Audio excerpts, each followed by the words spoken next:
ನೋಡ್ರಿ, ಹಿಂದಿನ ಸಿದ್ದರಾಮಯ್ಯನವ್ರ ಸರ್ಕಾರದ ಕಾಲದಲ್ಲಿ ಬರೇ ಅಲ್ಪಸಂಖ್ಯಾತ ಮಕ್ಕಳಿಗಷ್ಟೇ ಒಂದಿಷ್ಟು ಫೆಸಿಲಿಟಿ ಕೊಟ್ಟಿದ್ದರು. ಕೆಲವ್ರನ್ನ ನಾವು ಇದಕ್ಕೆ ಕರ್ಕೊಂಡು ಹೋಗ್ತೀವಿ, ಪ್ರವಾಸಕ್ಕೆ ಕರ್ಕೊಂಡು ಹೋಗ್ತೀವಿ, ಇದೆಲ್ಲ ಮಾಡಿದರು. ಶಾದಿ ಭಾಗ್ಯನೂ ಅವ್ರಿಗಷ್ಟೇ ಕೊಟ್ಟಿದ್ದರು. ಈಗ ಮೊನ್ನೆ 600 ಕೋಟಿ ರೂಪಾಯಿ ಕೇವಲ ಅವರ ಒಂದು ಲೊಕ್ಯಾಲಿಟಿಗಳನ್ನು ಅಭಿವೃದ್ಧಿ ಮಾಡಲಿಕ್ಕೆ ಕೊಡ್ತೀವಿ ಅಂತ ಹೇಳಿದರು. ಕೇವಲ ಮುಸಲ್ಮಾನರಿಗೆ ಹಾಸ್ಟೆಲ್ ಮಾಡಲಿಕ್ಕೆ ದುಡ್ಡು ವಿಶೇಷವಾಗಿ ಒಂದು 500 ಕೋಟಿ ರೂಪಾಯಿ ಏನೋ ಕೊಟ್ಟರು.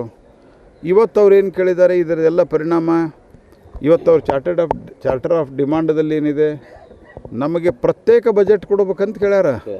ಅಂದರೆ ಇದು ಪ್ರತ್ಯೇಕ ಬಜೆಟ್ ಕೊಡುವುದಂಥದ್ದರ ಒಂದು ಮುಂದಿನ ಹೆಜ್ಜೆ ಏನೆಂದರೆ ಪ್ರತ್ಯೇಕ ದೇಶ ಅನ್ನುವಂಥದ್ದು ಇದು ಒಂದು ಇಂಡಿಕೇಷನ್ ಇದೆ. ಇವತ್ತು ಅಲ್ಲಿ ಮುಸ್ಲಿಂ ಲೀಗು ಸಪೋರ್ಟ್ದೊಂದಿಗೆ ಅವರು ಕೇರಳದಲ್ಲಿ ಸರ್ಕಾರ ರಚಿಸ್ತಾ ಇದ್ದಾರೆ. 17 ಜನ ಏನೋ 18 ಜನ ಇದ್ದಾರೆ. ಅವರು 18 ಜನರಲ್ಲಿ 18 ಜನ ಮುಸಲ್ಮಾನರು. ಅಂದರೆ ಈಗ ಮುಸ್ಲಿಂ ಲೀಗಿಗೆ ಏನು ಮಂತ್ರಿಮಂಡಲ ಕೊಡ್ತಾರೆ ಎಲ್ಲರೂ ಮುಸಲ್ಮಾನರು, ಪ್ಲಸ್ ಕಾಂಗ್ರೆಸ್ದಾಗಿದ್ದು ಮುಸಲ್ಮಾನರು. ಪೂರಾ ನಾವು ಯಾರದೇ ಒಂದು ಜಾತಿಯವ್ರನ್ನ ಸೇರಿಸ್ಕೋಬೇಡ ಅಂತ ಅನ್ನೋದಕ್ಕೆ ನಾ ಹೇಳ್ತಾ ಇಲ್ಲ. ಆದರೆ ನೀವು ಕೇವಲ ಒಂದು ಜಾತಿನ ಅನ್ನುವಂಥದ್ದು ಸ್ಥಿತಿಗೆ ನೀವು ಬಂದ್ರೆ ಇದರ ಪರಿಣಾಮ ಏನಾಗ್ತದೆ? ಮತ್ತು ಪ್ರತ್ಯೇಕವಾದಂಥ ಬಜೆಟ್ ಇದರ ಅರ್ಥ ಏನಂದ್ರೆ, ಪ್ರತ್ಯೇಕ ಬಜೆಟ್ ಅಂತಂದ್ರೆ ಏನು ಅಂದರೆ ಯಾವ ರೀತಿ ಪರಿಸ್ಥಿತಿಗೆ ಕಾಂಗ್ರೆಸ್ ಪಕ್ಷ ತಲುಪ್ತಾ ಇದೆ ಮತ್ತು ತನ್ನ ಅಧಿಕಾರಕ್ಕಾಗಿ ಸಮಾಜವನ್ನು ಒಡೆಯುವಂಥದ್ದು. ಇದರಲ್ಲಿ ಬಾಂಗ್ಲಾದೇಶದಿಂದ ಬಂದಂಥವರು ಇವತ್ತು ಡಿಲೀಟ್ ಆದರೆ ಅವ್ರ ಪರವಾಗಿ ಯಾಕೆ ಅವರೆಲ್ಲ ಅನೇಕರು ಅದರಲ್ಲಿ ಭಯೋತ್ಪಾದನಾ ಚಟುವಟಿಕೆಯಲ್ಲಿ ತೊಡಗಿದ್ದಾರೆ. ಯಾರು ಜವಾಬ್ದಾರಿ ಇದಕ್ಕೆ? ಅವ್ರನ್ನ ಬ್ರದರ್ ಅಂತ ಕರೆದಿವರು, DK ಶಿವಕುಮಾರ್ ಅವ್ರ ಬ್ರದರ್ ಅಂತ. ಇವರು ಹೆಂಗೆ ಬ್ರದರ್ ಆಗ್ಯಾರ ಅಂತ ಅವರೇ ಹೇಳ್ಬೇಕು, ನಮಗೆ ಗೊತ್ತಿಲ್ಲ. ಅದು ನಾನು ಬೇರೆದವ್ರು ಹಂಗೆ ಅಸಭ್ಯವಾದ ಭಾಷೆ ಬಳಸೋದಲ್ಲ.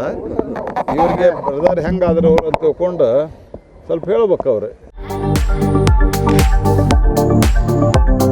ಕಳೆದ 20 ವರ್ಷಗಳ ಅನುಭವವುಳ್ಳ ಉಪನ್ಯಾಸಕರ ನೇತೃತ್ವದಲ್ಲಿ ಆರಂಭವಾದ ಸಿಎಂ ಮೇತ್ರಿ ವಾಣಿಜ್ಯ ಪದವಿ ಹಾಗೂ ಸ್ಯಾಮ್ಯುವೆಲ್ ಮೆಮೋರಿಯಲ್ ಪದವಿ ಪೂರ್ವ ಮಹಾವಿದ್ಯಾಲಯ ಮುಧೋಳ ಸಂಸ್ಥೆ ಸಾವಿರಾರು ವಿದ್ಯಾರ್ಥಿಗಳ ಬಾಳಿಗೆ ಬೆಳಕಾಗಿದೆ.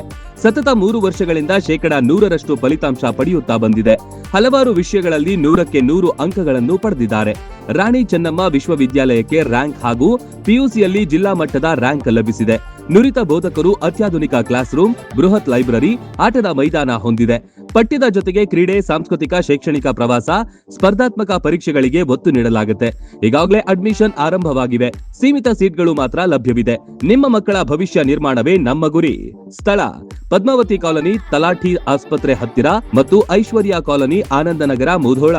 ಹೆಚ್ಚಿನ ಮಾಹಿತಿಗಾಗಿ ಸಂಪರ್ಕಿಸಿ 9845566559 ಅಥವಾ 8050941882.